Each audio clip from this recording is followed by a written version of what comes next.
Hi, Bellmont Braves. This is Kim Hiatt, principal here at Bellmont. I'm coming to you with hopes that you are all safe and healthy in this time of just ultimate crisis and fear for many people.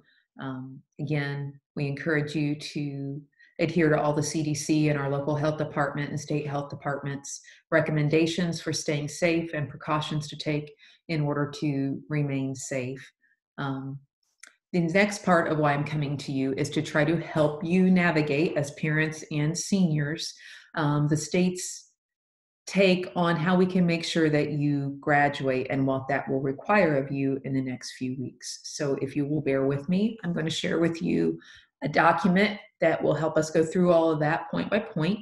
And if you have any questions at the end of this, I would certainly suggest that you call or text me or email, and that information will be at the end of the presentation. So again, I apologize for the length of this, but there is a lot of information to cover, and I want to make sure that we're all on the same page. So just 1 minute while I bring that document up.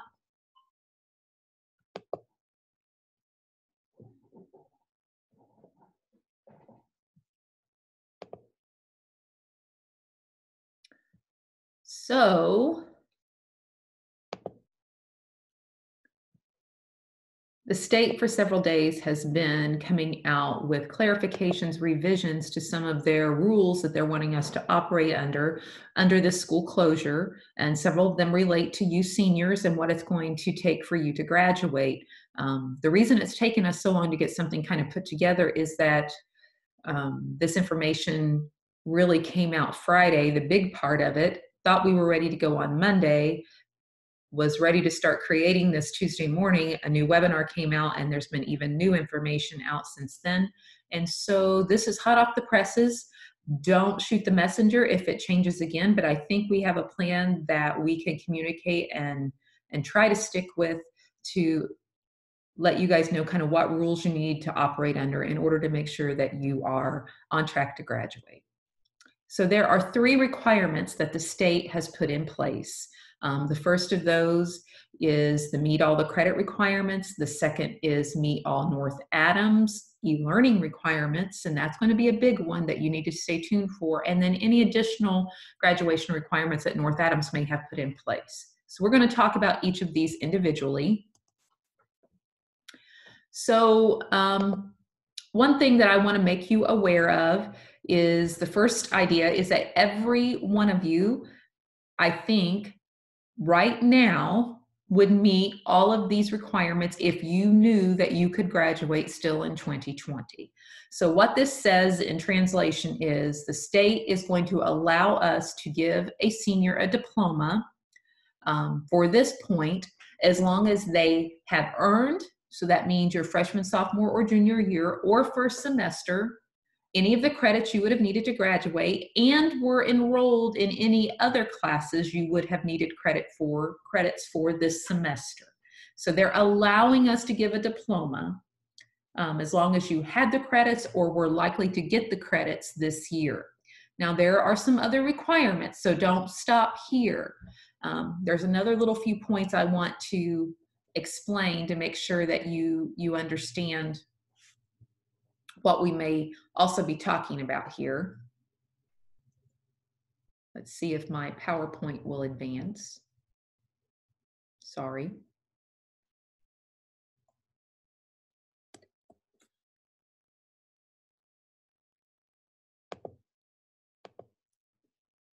Okay, so other things under number 1, again, right here under graduation eligibility.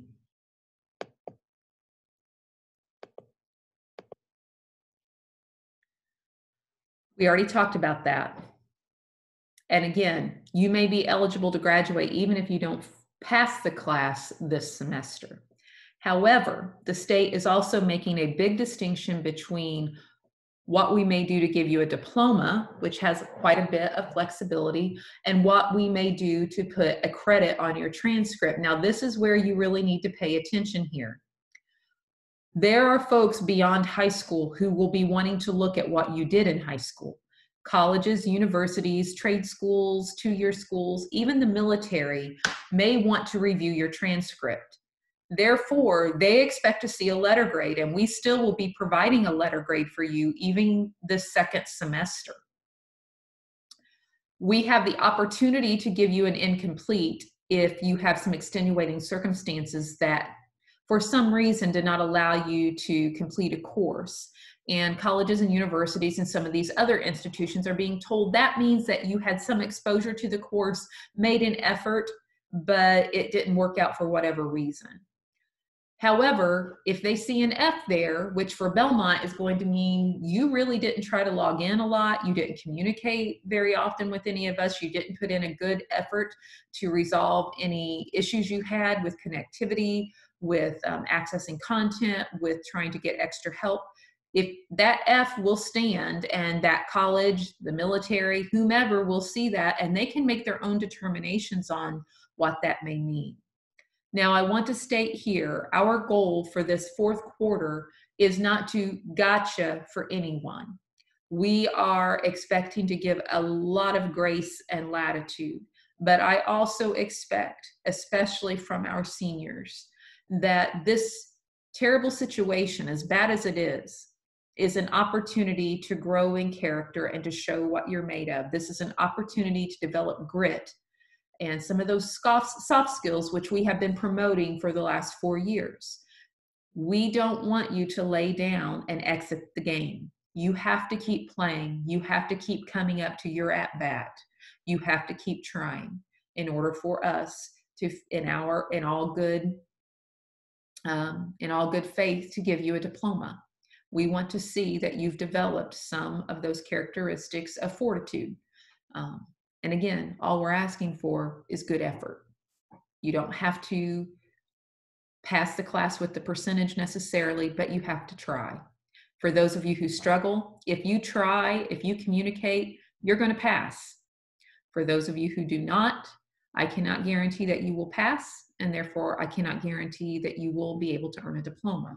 If you need some clarification on that, please do reach out to me. I have no problem explaining that to you more so. Okay, point number 2.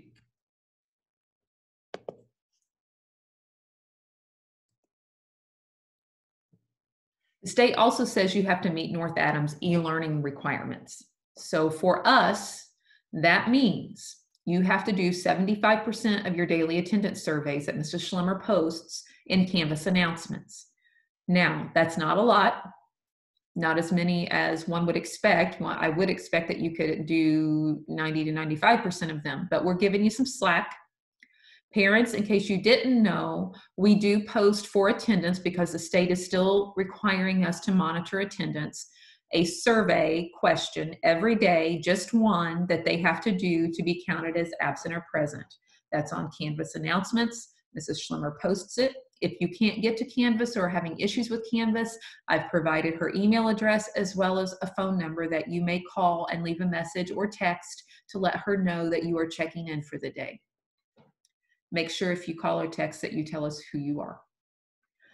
The second requirement to earn that we are having for our e-learning participation requirement is basically earning a pass in pass versus fail for participation. So every senior is going to get a participation grade for this last fourth quarter of e-learning.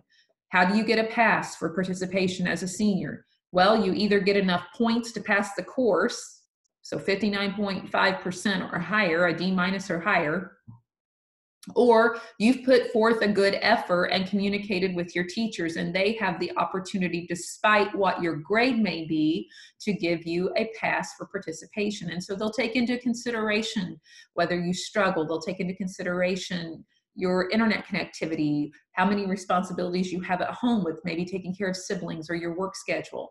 Now, with that means you have to be communicating with someone at school what some of those difficulties may be.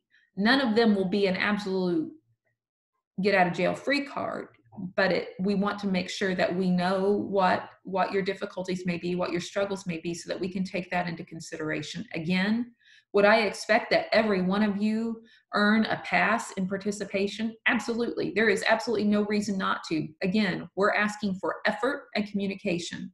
That's the majority of what this is based off of. So if you can't do it by performance and just passing the class by grade, then we just want you to put in the effort and talk to us about it. That is something that everyone can accomplish. Number 3 requirement from the state was that if we have any additional graduation requirements, that you meet those. Fortunately, we don't have any, so that number 3 is not something you need to worry about. So those are our 3 graduation requirements and how Bellmont is interpreting them in order for you to graduate. Now, there's probably some other questions you have. I hope I answer some of those in some of our next slides. So other considerations we're going to talk about are grades and final exams, class rank. We're going to talk about some of those exception groups. And then what do we do about just celebrating the class of 2020? Because you've been a special group and you deserve your opportunity to be acknowledged and recognized too.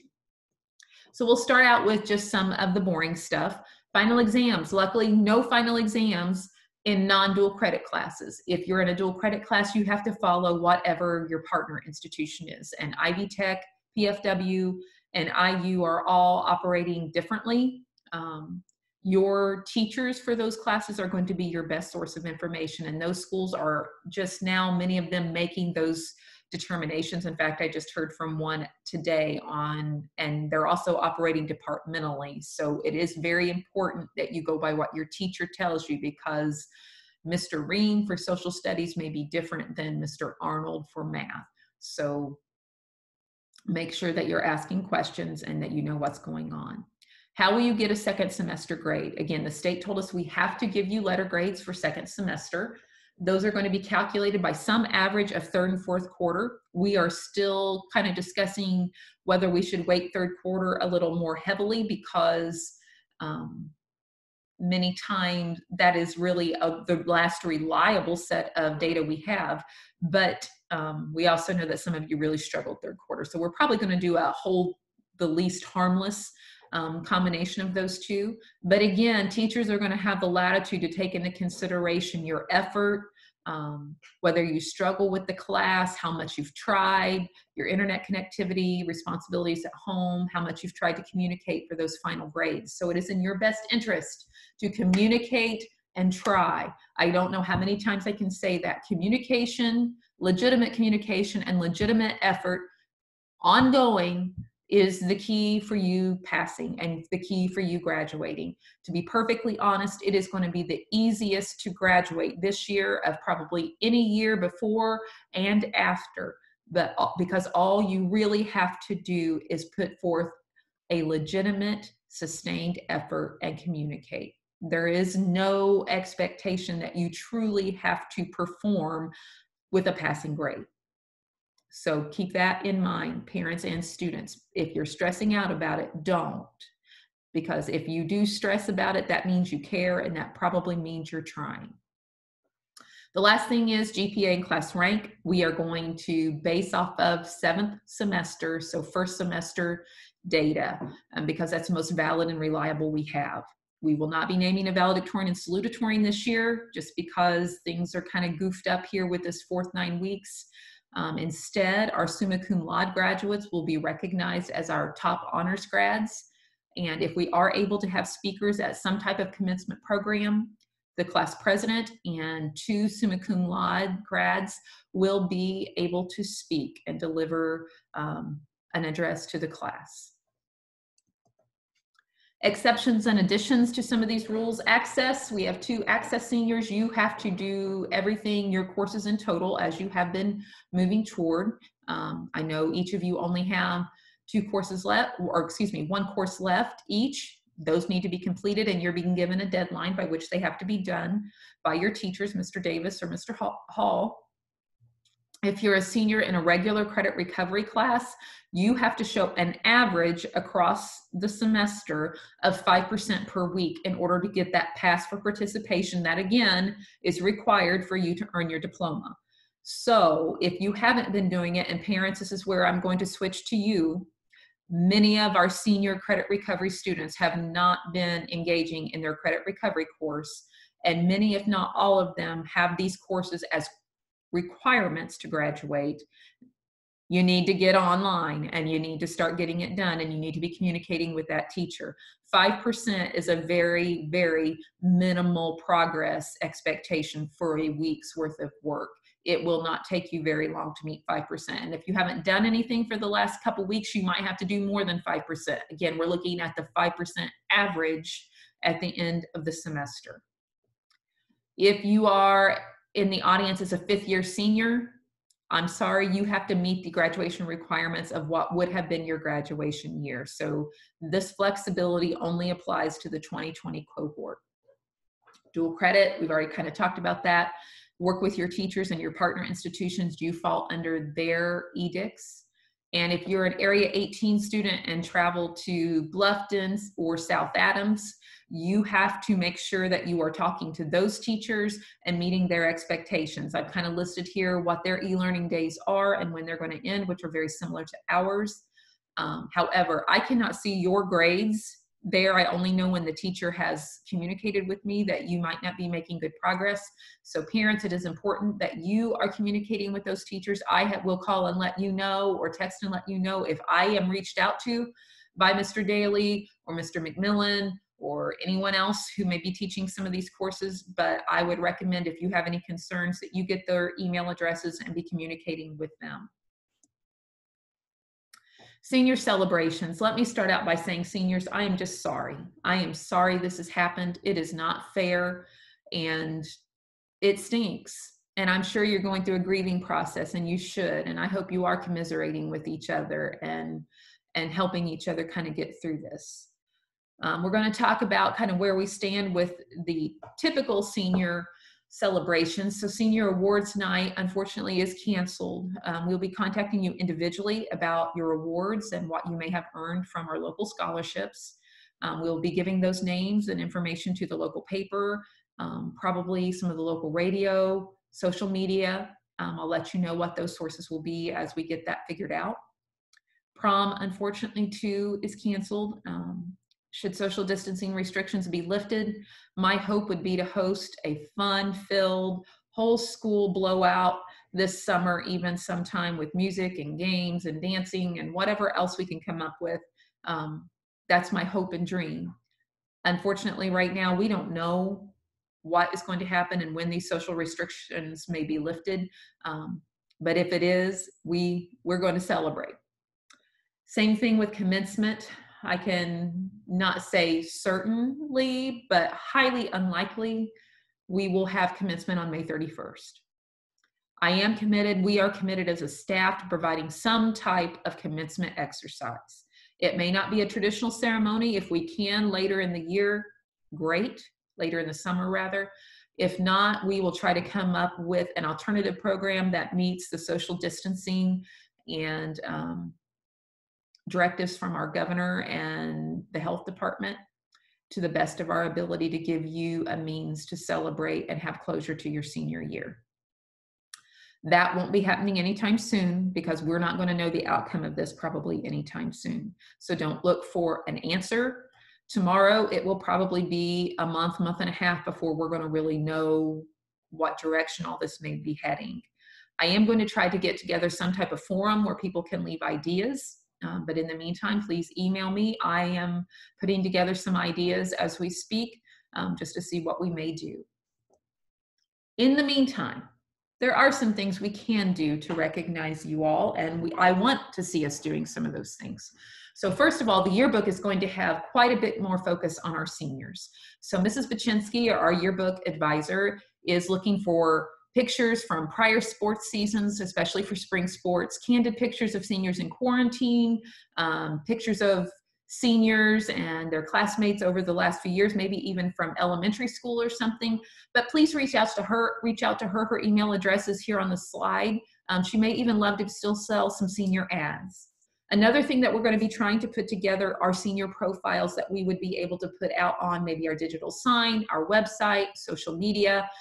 So be getting together at least some kind of headshot, maybe some candids. I have an example just from something I found online that might be some things that we could post in your profile, but we are looking to try to, again, get our seniors out there and honoring you and celebrating you and all your accomplishments.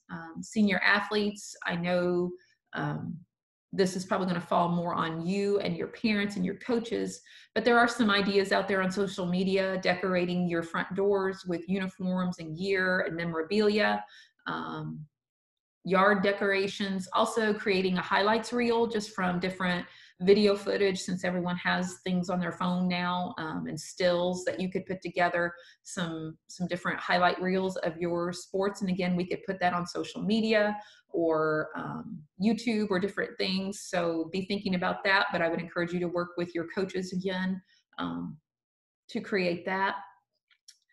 Commencement, again, we've already discussed that. In general, I, again, want to say, let's remember perspective in this. This stinks. You need to grieve it.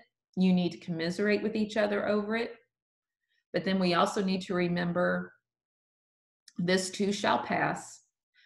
You will have opportunities to have a lot of joy and opportunities to accomplish great things after this. And I've attached a link to an article from former Louisiana Teacher of the Year, who as a high school senior did not get to finish his senior year due to Hurricane Katrina.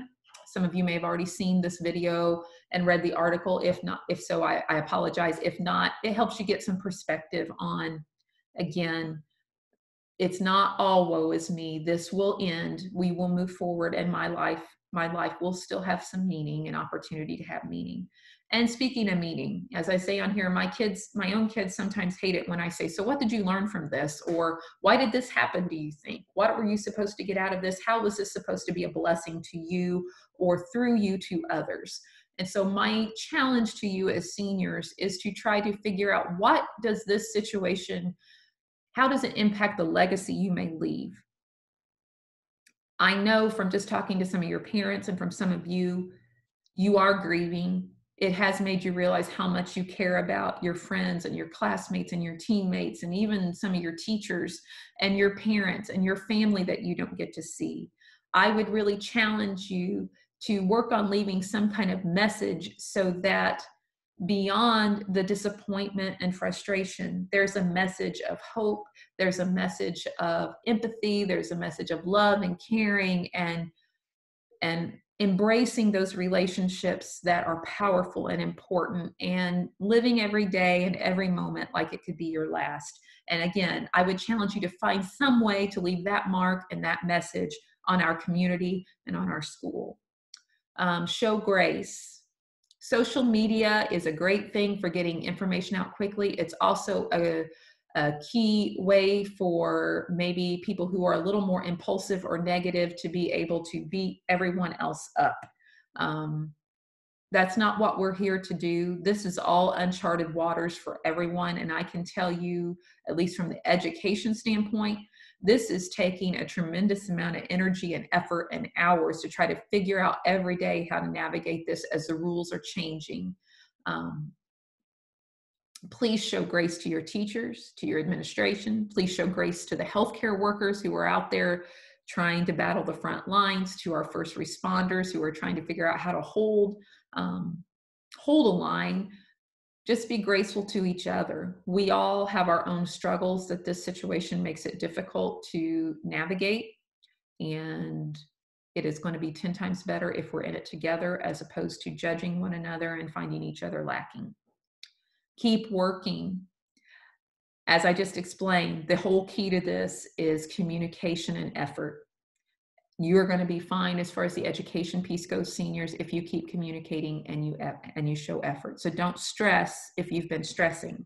If you've not been stressing enough and not been doing much, then I would like your stress level to get up a little bit higher. We need you to start taking advantage of the opportunities our teachers are providing. Parents, just so you know, our teachers are posting things every Monday, Wednesday, Friday, except for this Friday for Good Friday.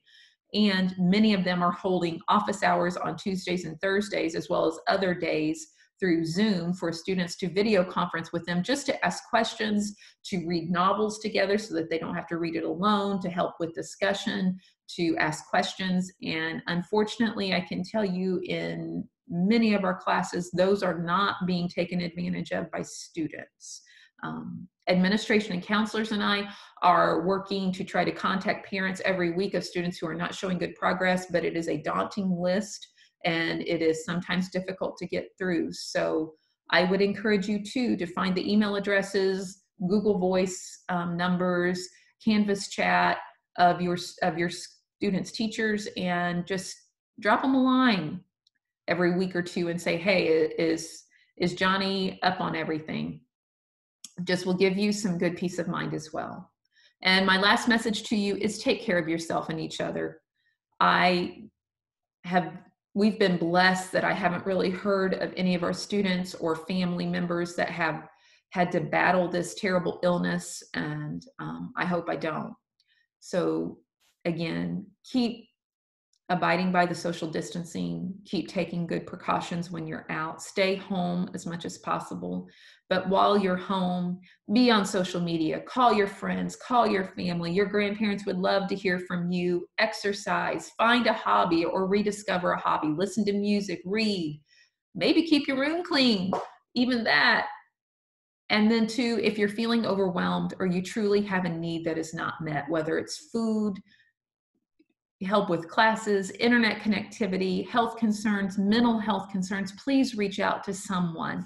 And here, the last slide, I provide the email addresses and any phone numbers I have for counselors and admin. You have the school website, you have what to look for the North Adams Facebook, as well as the link to the Indiana Department of Ed's COVID-19 information if you want to stay abreast of that. So again, in closing, take care of yourself and each other. I love you guys. Bye-bye.